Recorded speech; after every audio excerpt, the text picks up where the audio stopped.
Hey guys, my name's Khadroth, and today we're going to be going over with you guys the Halloween Trilogy and upcoming Halloween event for this year on NA. So for those of you guys who are not aware, we already did get the announcement of the campaign, which pretty much is just a 2 times friend points and grade super success chance for the following servants and half AP for their rank up quests. There's not a whole lot going on outside of that. I saw a lot of people confused today as to where was our actual event, why didn't we get anything, and I'm going to kind of walk through this with you guys and give you guys an idea. So you can see the event did start as of this morning. However, it is just for that campaign, not the actual event. And basically, to understand that, you got to understand the way things worked on JP, because you are right here. At this time on JP, where it happened 2 years ago, Halloween had been gone for 2 years. And the reason for this is because Saber Wars 2 filled in the gap in the year that they didn't have it. And basically, this was their triumphant return of Ellie. In fact, I believe back then at the time, someone asked Nasu during one of the anniversary interviews for that year as to whether or not there was going to be anything more with Ellie, and he said to give up on Ellie is to give up on life itself. So again, basically telling you that you were going to get more Ellie in the future.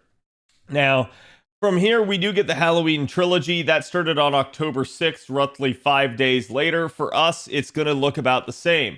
We have the event starting on the 24th for ourselves. You guys can expect the 29th to be the actual start of the trilogy. And again, just to kind of give you guys an idea, here is the actual comeback campaign that they had in the interim. Again, it was just a lot of like social media stuff here. They did end up having multiple parts, the first part of which we already have on NA, as well as the servant strengthenings that should be coming out here shortly. And then again, we do end up having the login bonus and enhancement campaign and the double experience campaign. But these latter parts will probably occur during the actual event when it happens. So this is just sort of fandom's way of denoting all of the extra stuff that was flying around for this one. I understand the confusion as fandom did not have this really well clearly depicted for everyone. And that's where a lot of our sort of unknowingness comes from, because the devs are never forthright with their plans, and thus kind of taking a look at fandom didn't paint all too clear of a picture either.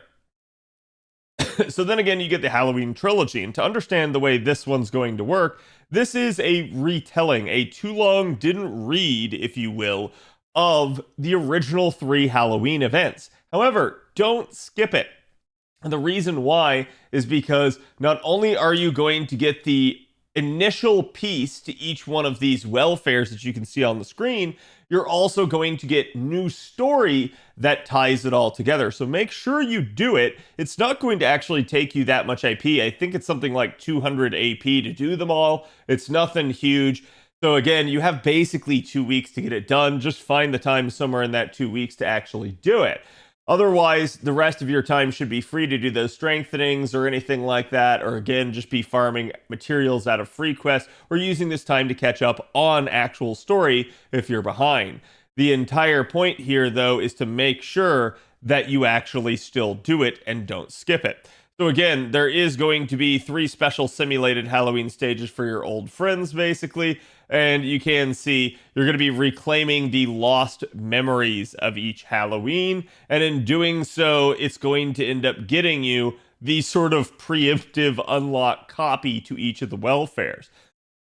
This does mean if you skipped it and then later waited for the actual Halloween event, that you would only get 4 of the 5 copies. You would not be able to get all 5 copies that you needed, so definitely make sure you don't miss that. Again, you can see here, clearing the specific main quest will also get you Mecha Ellie-chan or Mecha Ellie-chan Mark II, but which one shall you choose? Both are the same skills except for the append skill, and upon completion of the main quest, there will be 2 quests you can choose between.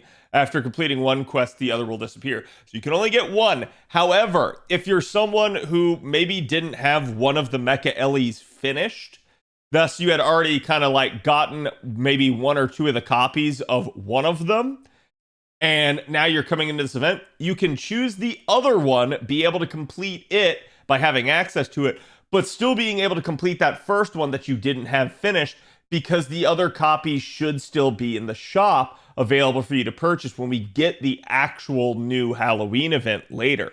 So just be careful with this. Make sure you're definitely, trying to complete yours. But the other thing to tell you is if you already have, again, finished one of them, that you can potentially get both, but only if you originally had already gotten some copy of one of the two. Otherwise, you're only going to get one from this event, and that is the way it boils down. You can ascend the servants using Twinkle Candy Dragon Orbs and Bee Pellets. So again, you will end up getting your Ascension Mats, which is kind of nice. And basically, that's what they're telling you right here, that if you've already received it, you will get rare prisms for the 6th copy and onward. Just keep in mind with this sort of thing, you don't have to burn the copies to get the rare prism. It works sort of like the USO system where it actually just puts them in your mailbox. So don't be thinking, oh man, I've just got to burn these welfares to get access. Burning them does nothing for you. It'll just get you a couple of mana prisms, not anything else other than that. So the rare prisms are awarded straight to your mailbox because the game is counting and it knows when you've received a 6th copy. So again, that's just there for people that already have all the copies of these servants.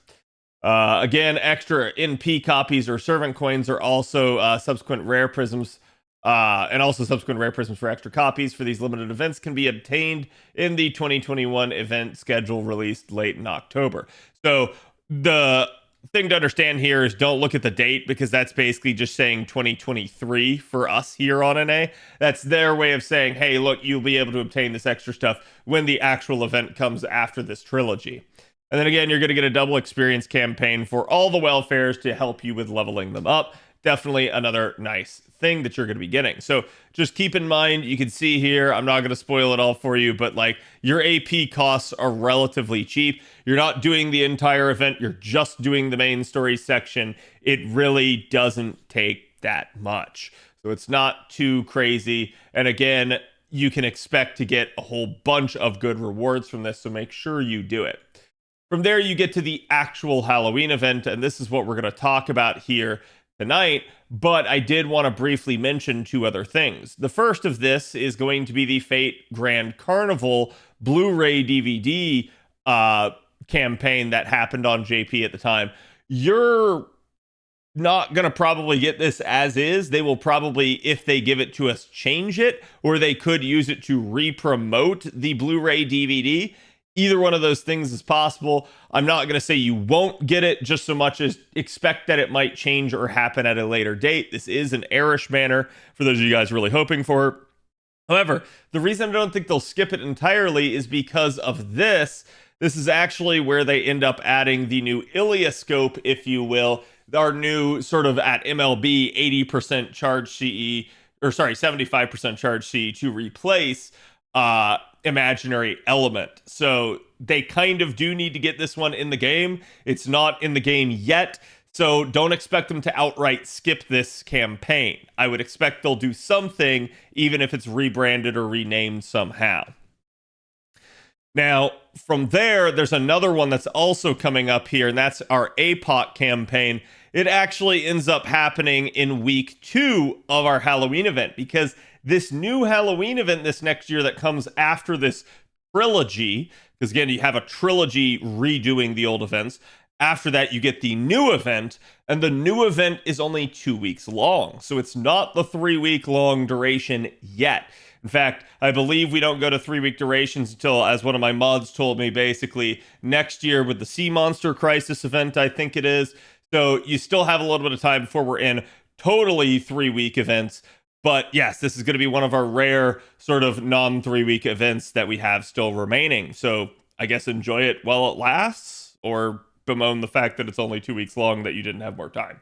Either way, the whole point is, in the first week, you're going to get the banners for that event. But from there, the second week has nothing. There is no second rotation. So instead, for week 2, they actually ended up doing this Apocrypha banner. Now, you might be thinking, well, Kat, is there any guarantee we even get this? Everything with Apocrypha has come and gone. So it could be the same deal as maybe with the Carnival Phantasm event. Maybe they'll blend them both into one. Who knows? Just offer like a side-by-side banner and basically just try to hype both box sets, because again, this one's going to be for your Blu-ray DVD sales for Apocrypha. So they could certainly do that. It has already been English dubbed and subtitled though, so there's that. But unless they just want to rehype it, there's really not too much you actually get out of this. But the reason people are looking forward to this, and the reason I don't think they'll skip it, is because of the banner here. And the banner is essentially all of your Apocrypha units, however, with a twist. That is to say, if there is a summer or sort of different variant of the unit, that's the actual one that you'll see here. So for instance, you can see Astolfo for your first rotation there is not only Rider Astolfo, but also Saber Astolfo. So 2 Astolfos for one low price of all of your courts and money.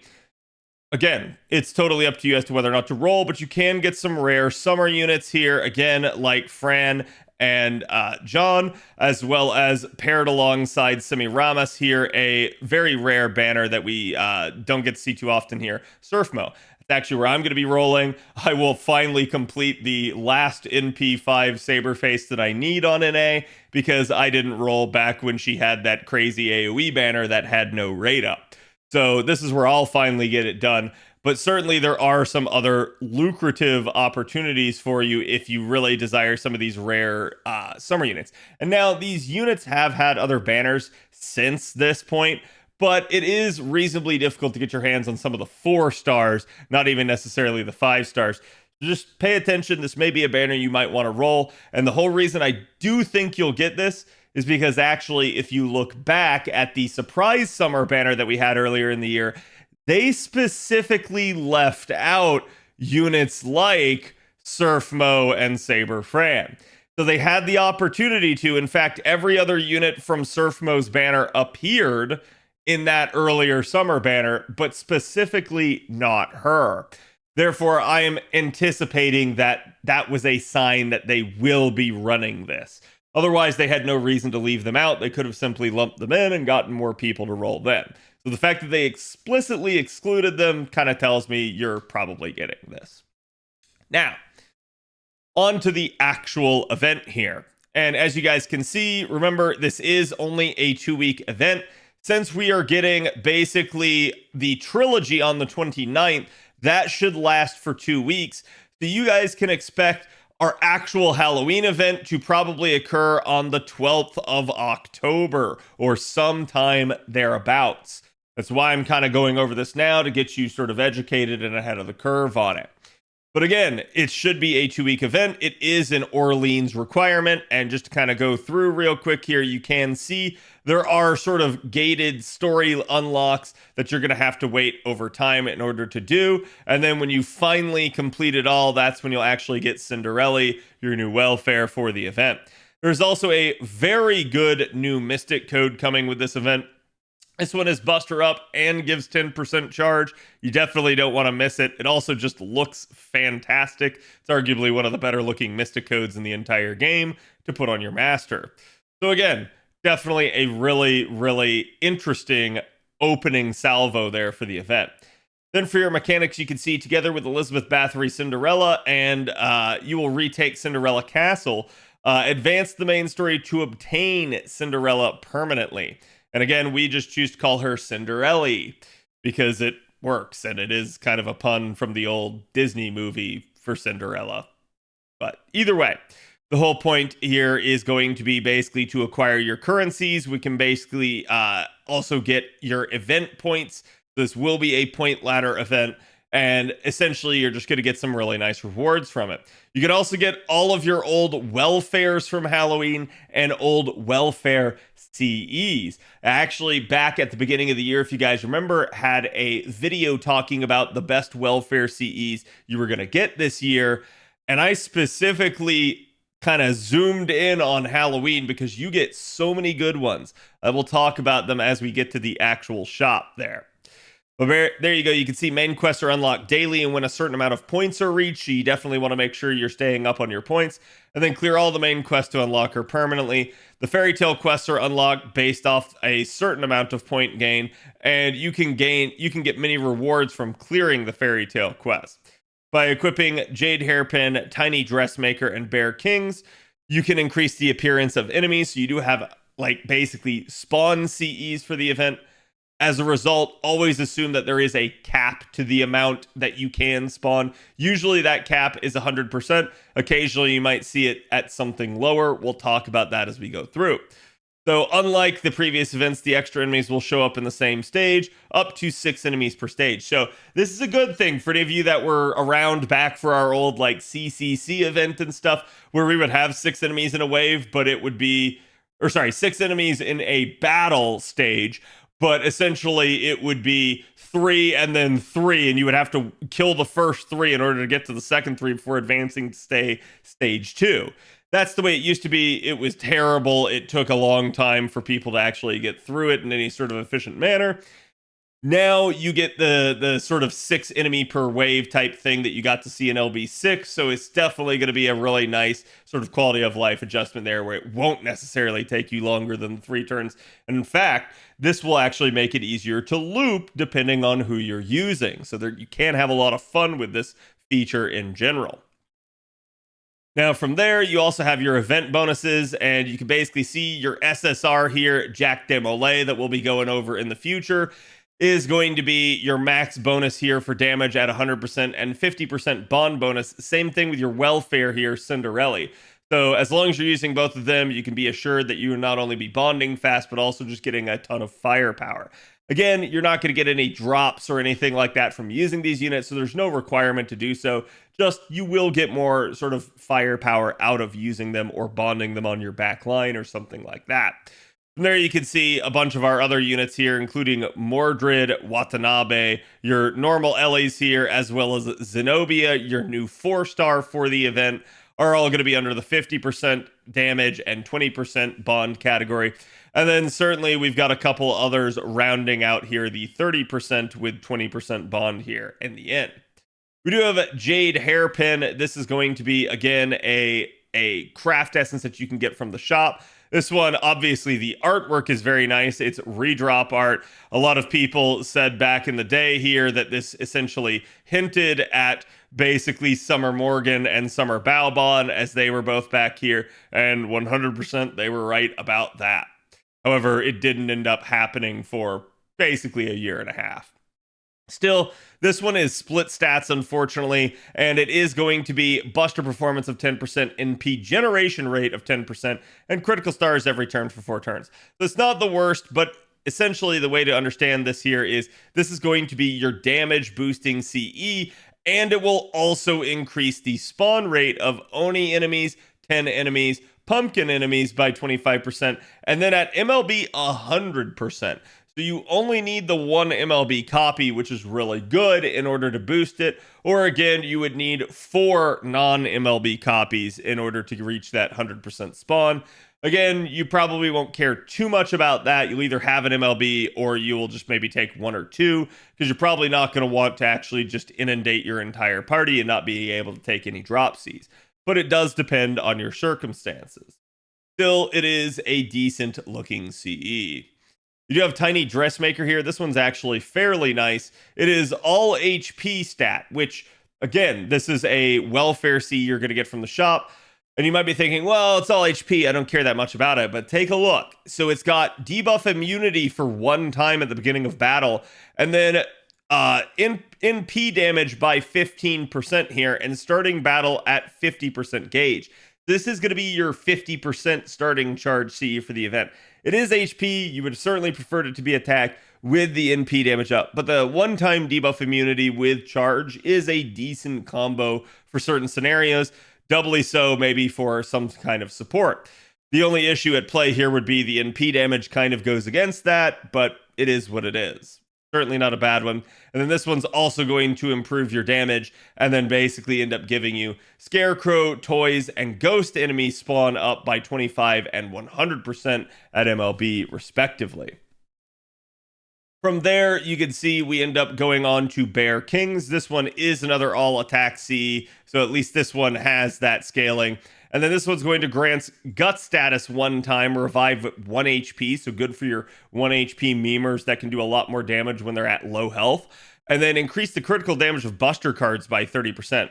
I certainly wish this were maybe all cards, but hey, Buster cards alone right there is still pretty strong. So if you have a really high octane Buster damage dealer that maybe gets a lot of extra firepower from being low on health, this would be absolutely great for them. Someone like Hijikata, this may be an awesome addition to their arsenal.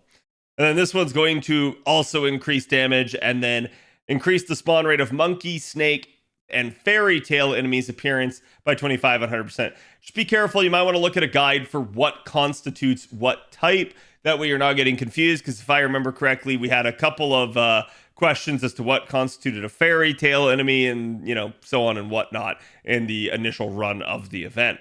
And do keep in mind, this event has not rerun since then. So if you don't play the event, if you don't get these CEs, they are gone for the foreseeable future. Assumedly, at some point they'll come back, but who knows how long that will take. You're also going to get some command codes here. Priestess of the Silver Key here is going to be 3 critical stars when attacking using the engraved card, and then removing 1 latest attack up buff from an enemy when attacking using the engraved card. So definitely another nice effect there for a 5-star. Phantasmal Iron Maiden here is going to make the engraved card deal extra damage against females. It's a nice, just 15% power mod for your card there. So certainly useful depending on what you're going up against. Definitely, in my opinion, stronger than the 5-star. And then the 3-star here is when attacking with the engraved card, remove 1 defensive debuff from self and heal own HP by 100. Can certainly be useful depending on the type of debuffs that a boss is stacking on you. That's going to be sort of your free items and your bonus there. Taking a look here at the event shop, you guys can see, again, this is going to be Poisonous Apples, sort of your gold mat here. And you can see that you will get the ability to trade in for both Mecha Ellies, up to 4 copies. Just remember, if you don't have that initial copy, you can't get more. So that's going to be the issue. As long if you had one of the Ellies that isn't complete, but you still had 1 or 2 copies of it, you could finish it and still get the other one. Because what you would do is you would choose the other one and then basically be able to finish off the initial by virtue of having the initials item already. So that would be how you would do it. But in this case, you're going to have to pick one if you haven't already gotten one, which is unfortunate. But hey, Mecha Ellie is actually a fairly good welfare. She is your single target alter ego welfare that has charge. Certainly not a bad thing. And then you could also see you're going to get 1 copy of Jade Hairpin. And then all of a sudden you start to notice, wait a minute, these are old craft essences. And they are both very good. So let's take a quick jaunt into them and see. Halloween Princess was one of the game's original truly good hybrid craft essences. It was not all attack scaling, unfortunately, but early on in the game, where we didn't have a lot of other options, like Holy Night Supper wasn't even out yet in the first couple of months, this was not bad in all reality. This was basically 50% charge and then 20% NP damage, so certainly a strong CE. Though, yes, leveling it would not have been the best choice due to the split nature of it. So you can get all of your copies for this CE right here, just based off that. So again, like I said, all of you that have missed these early Halloween events, you're going to get even more. And this one, if you don't miss anything from this event, this is one of the things you should really consider picking up at minimum. Maiden Halloween has functionally no parallel currently in the game.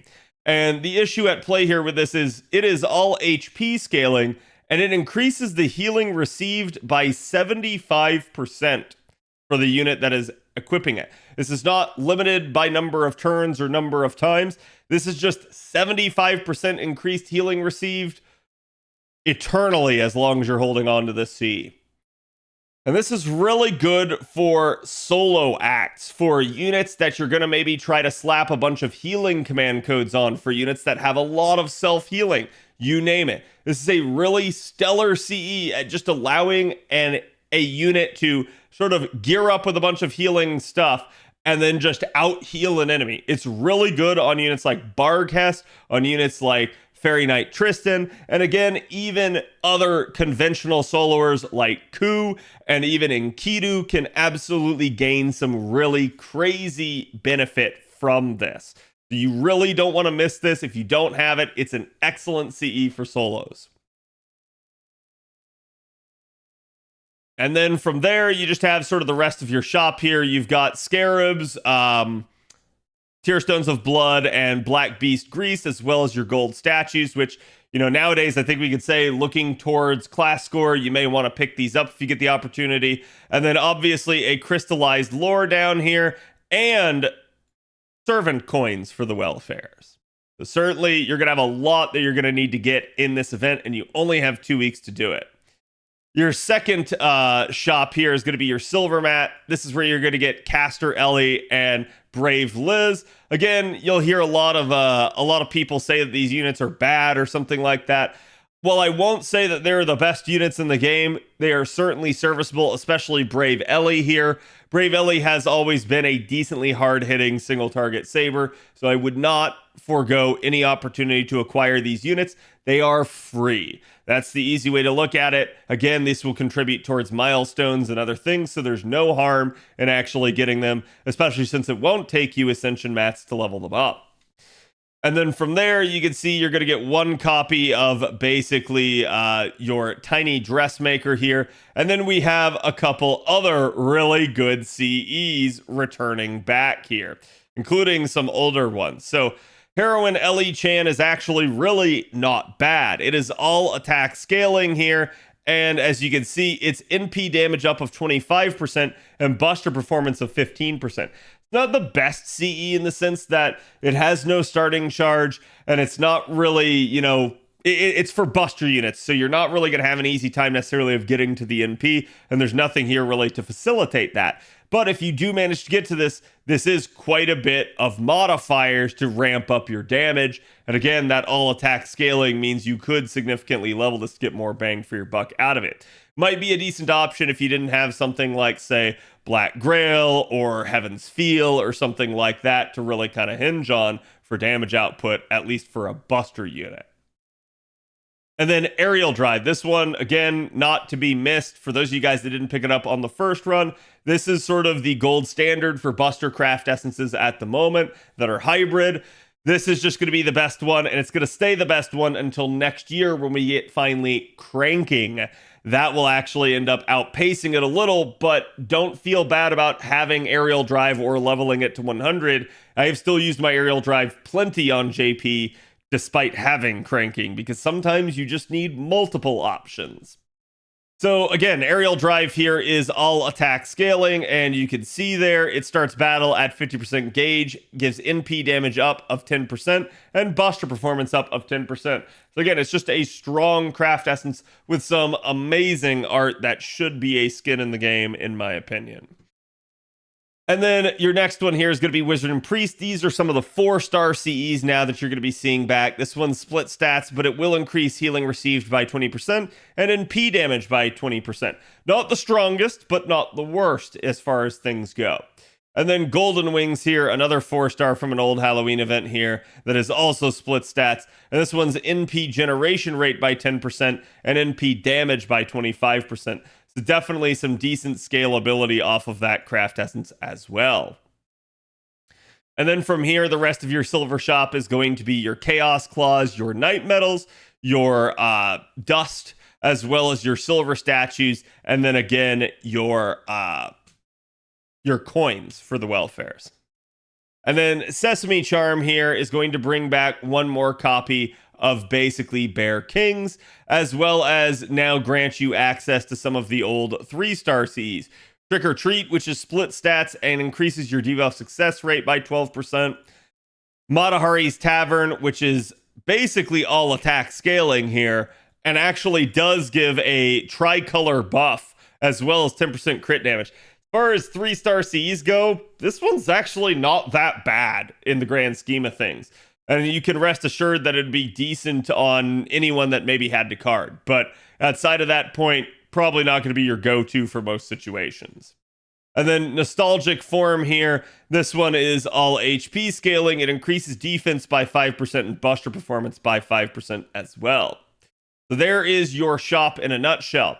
You're also going to have some point rewards. You've got 3 different point ladders, and I know everyone's going to groan and moan about having 3 point ladders. However, it's really not that bad. As you can see, there were no craft essences that gave you point bonus. It's just run the nodes, and that's how you're going to get it. You're not going to have to worry about changing out your craft essences for that. What you will have to worry about changing out your craft essences for is spawn bonus. That's going to be the annoyance. But at least at MLB of one of them, you are assured to have 100% spawn chance for all of them, kind of capping you out. So you don't got to worry about it too much as long as you have the MLBs. So you'll have to worry about it a lot early on. You'll have to make sure you take the right one to the right node, but it shouldn't be too hard to figure out your party spacing and everything else in between. So again, it should not be too difficult. Also, whenever we see point ladders, guys, just remember point ladders are all the same. Every single one of them, they're always sort of gated and scaled the same way. And I think a lot of people get caught up on the amount of a point ladder, because I've seen people be like, oh my God, this point ladder takes 3 million. What the heck do I do? The point ladder that takes 3 million is no different than the point ladder that takes 90,000. They are just kind of awarding you points at a different rate in different events to make sure that you hit the increments that you're supposed to hit. So don't let it get to you. Again, just understand that points are points. You just have to play the event in order to get them. Try to be efficient with what you take to what node, what you put in your party in terms of craft essences, and that'll help you out. So you can see here, this is going to be where you're going to get more copies of the CE. You're also going to get Cinder Ellie's Ascension Mat there, the glass slipper. I wanted to call it a crystal slipper. And again, stuff like more coins, more Ascension Mats, basically everything you can imagine. Plus some really nice breakpoints here with your final tally at the end, giving you not only a crystallized lore, but then also a little bit earlier on there, you can see a Cinderella copy as well. So you're going to have to make sure you complete these. Rewards are automatically given at the end of a quest, providing they have reached the reward requirements as well. So just keep that in mind. It just means you don't have to go actually redeem them. Same thing, you're going to get a Jade Hairpin copy here from the Marching Points for Snow White. Again, you're going to get more copies from the actual thing. And remember, you do get 1 copy from the shop. So here are your 4 copies, basically, for Jade Hairpin. So that's all here in the ladder. You will get so many craft essences. You will get so many new units from this event. Hopefully you have enough foes and ember saved up, because this is going to be what you have been saving it all for, because you're going to get a ton of new stuff to play with. And again, as you can see, this one's going to function pretty much the exact same way, with another copy of Cinderella and a crystallized lore at 600k to cap out the ladder. And then finally, the Marching Points for Red Riding Hood here is going to be your Bear Kings. Again, basically with your 4 copies, as well as your Ascension Mat for Cinderella, as well as your copy of Cinderella, as well as your crystallized lore. So pretty much following all of them the exact same formula. Main quest, again, you will be getting grails from this event, which is really, really nice. I'm not going to go too deep into that. Just understand the rewards for this event are rather lucrative besides just the shop. And for your free quests here, just to not spend too much time on it, but just to kind of quickly scroll down and show you guys your 90 plus, should be this node right here, Strange Hut. This one is going to end up being basically a 332 assassin node here. And just keep in mind that you will potentially have spawn bonus increasing the amount of enemies in a wave. So things can end up changing up on you, and it may be more so than this. But keep in mind, too, it's going to end up getting you all of your materials, all of your point totals, so you don't have to worry about it too much. Just make sure you're taking the right spawn seed to the right node. And there may be times where there's overlap where you might have to take multiple of a spawn seed to cover all of them. Keep that in mind. Try to get the most that you can out of it. Again, you should have some event guides that actually go through what to take in each type of node. Now, with regards to... So with regards to the fairy tale quest, they talked about this in the beginning, that you get some nice rewards from this. So again, it looks like you unlock them when you basically fulfill certain conditions like clearing the main quest, getting certain point totals. That's going to be what does it for you. And you're just going to get some nice drops, but they are going to have certain gimmicks. So keep that in mind. You may want to look at a guide for these so you don't get stuck. And again, it's just going to be increasing requirements in order to get this done with nice rewards, including a copy of Cinderella here, as well as your command codes.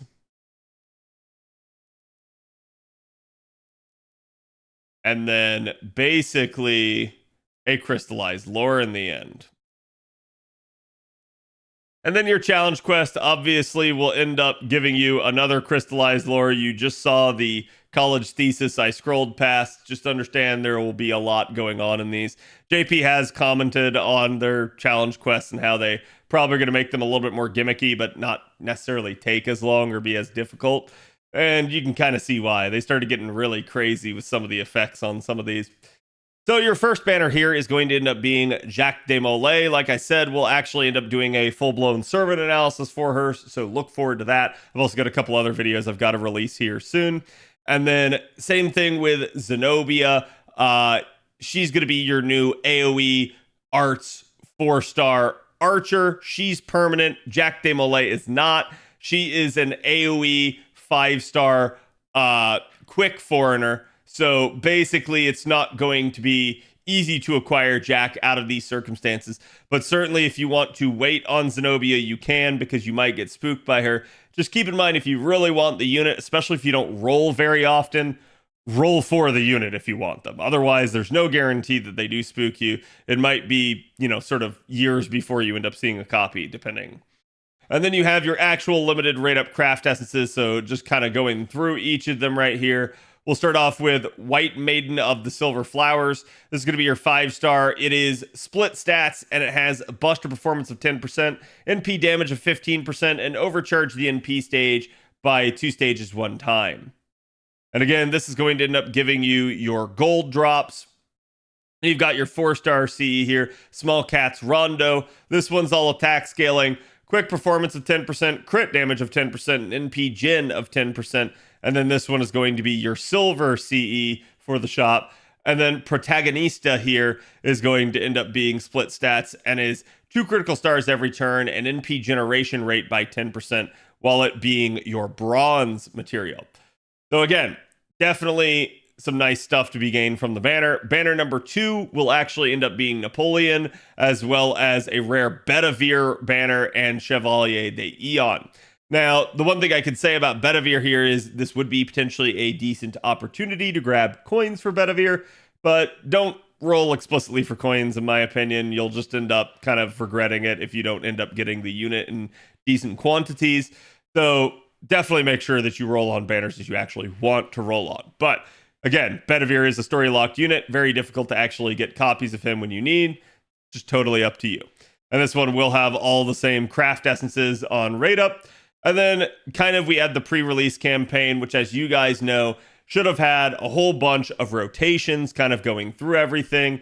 Something that basically, again, a lot of them are permanent units. You'll see them from time to time, but it is something to be considered that you can get your old Halloween craft essences from those, including stuff like Trick or Treatment.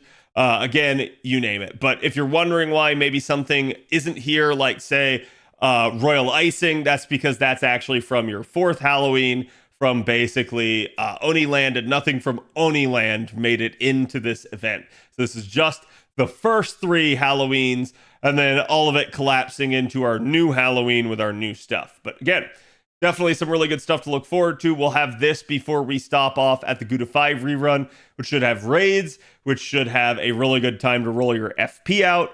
So keep that in the back of your mind as you're considering what to do here. But this is going to be a very good time, very sort of relaxing time too, as you have 2 weeks to do the trilogy and then 2 more weeks basically to do the new event after that.